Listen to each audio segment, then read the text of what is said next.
Ahojte, vítajte pri sledovaní vysokofrekvenčného kanálu Fruity Sláva. Dnes by som vám veľmi rada priblížila pojmy, akými sú vegetarián, vegán, vitarián, frutarián, roztrava, pretože minule som niečo načala, aký blahodárny efekt to malo na mňa, na môj život, na moje telo, tehotenstva a pôrody, ale je mi jasné, že mnohí z vás ani len netušíte, čo tie pojmy znamenajú, keďže sama pred nejakými 10 rokmi, keby ste mi povedali, že je niekto frutarián, tak asi mi to nedáva veľký zmysel. A potom si pripravíme jeden veľmi rýchly, veľmi jednoduchý, veľmi chutný recept. Takže, vítajte. Začneme teda pojmami. Vegetarián, čo asi väčšina z vás pozná, ale pre istotu si to povedzme, ide o človeka, ktorý nekonzumuje mäso. Ďalším stupňom je vegán a ten okrem mäsa nekonzumuje ani žiadne živočíšne produkty, čiže ani vajíčka, mlieko, maslo, syry, proste čokoľvek si viete predstaviť, pokiaľ to pochádza zo zvierat, tak to vegán nepapá. Tu by som podotkla jeden produkt a tým je med. On síce nie je vyložene zvieracieho pôvodu, ale tým, že ide o potravu pre mladé včelstvá, tak väčšina vegánov nekonzumuje ani med, pretože to považujú za neetické. Nesúdim, dávam informácie. Ďalším stupňom sú tzv. Vitariáni, a to sú ľudia, ktorí sa stravujú živou stravou, teda roztravou. A to je strava rastlinného pôvodu, čiže zelenina, ovocie, oriešky, semienka, listová zelenina, koreňová zelenina. Stále si ju aj upravujú, nejakým spôsobom narežú, pripravia si špagety, lasagne, čokoľvek si viete predstaviť, ale neupravujú to tepelne do viac ako 42 stupňov Celzia. Čiže maximálne tak používame sušičku.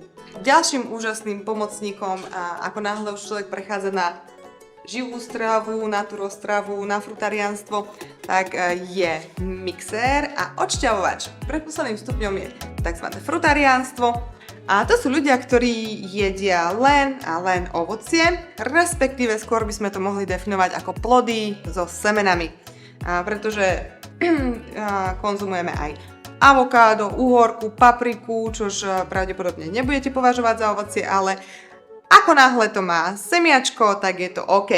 Niektorí frutariáni považujú za ovocie alebo teda za plod aj oriešky. Ja osobne nemám veľmi rada škatulkovanie a aj keď síce už veľmi oriešky a podobne nejem, nemám potrebu sa pasovať do role 100% frutariána, ktorý okrem ovocia nič iné do úst nevezme.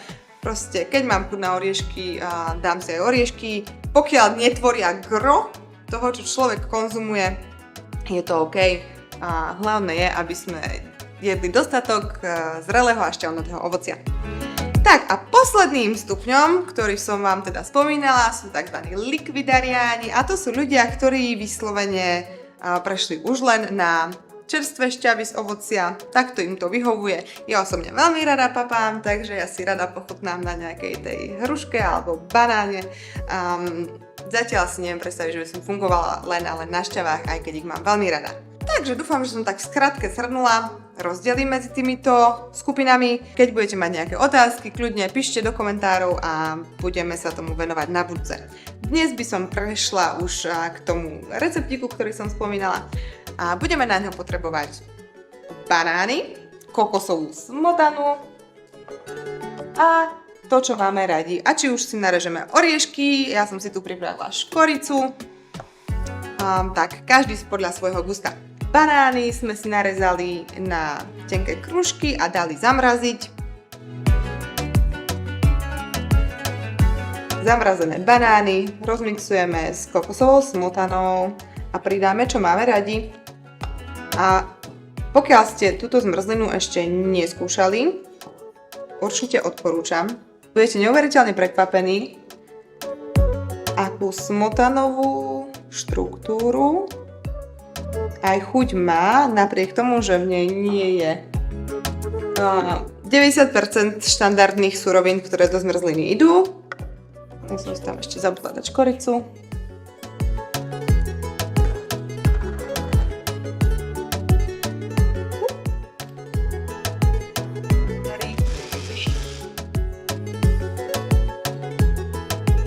môžeme dať aj zvyšné banány. Čiže sa to. Tak, dobre.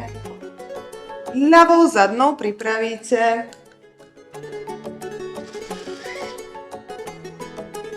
OK. Takže, vyzerá to, že máme hotovo. Ani sme sa pri tom nezaocili. Rozliek si rozdelíme. Toto množstvo sú 4 banány. Povedala by som, že je to zmrzlina tak pre 2 ľudí. Veľkú časť nášho jedálnička tvoria banány, niekedy, hlavne keď sú v akcii, kúpim ich proste viacej, nestihneme ich zjesť. Vtedy narezať na kolieska, strčiť do mrazničky a oni tam počkajú. Ako náhle si dieťa opýta niečo sladké, viete, čo mu máte pripraviť? Takže si to ešte ozdobíme tým, čo máme radi. Ja som si zvolila nejaké oriešky a sušené ovocie. Takže si to narežeme len tak bežne.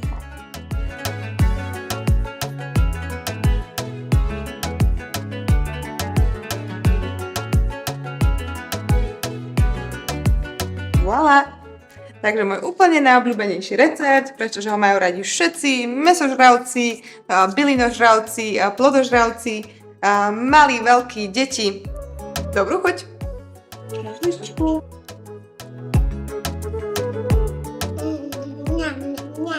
Voilà, máme úplne vegánsku, vegetariánsku, takmer frutariánsku zmrzlinu, ktorá obsahuje len banány a kokosovú smotanu.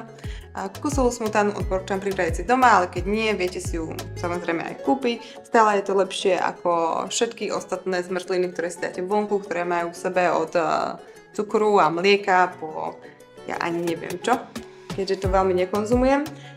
A viete si tam dať čokoľvek vás napadne. Keď máte radi čučoriedky, viete si s banánom dať zamraziť aj čučoriedky. Keď máte radi mak, hodíte si tam pri mixovaní proste troška maku. Čokoľvek, čo máte radi. Slečna, chutí ti?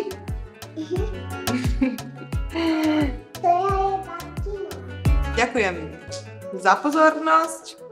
Som rada, že sme sa dnes videli a na budúce si pre vás pripravím ďalšie informácie, možno už aj nejaký rozhovor a eventuálne nejaké komplikovanejšie recepty. Tak ahojte, pekný deň.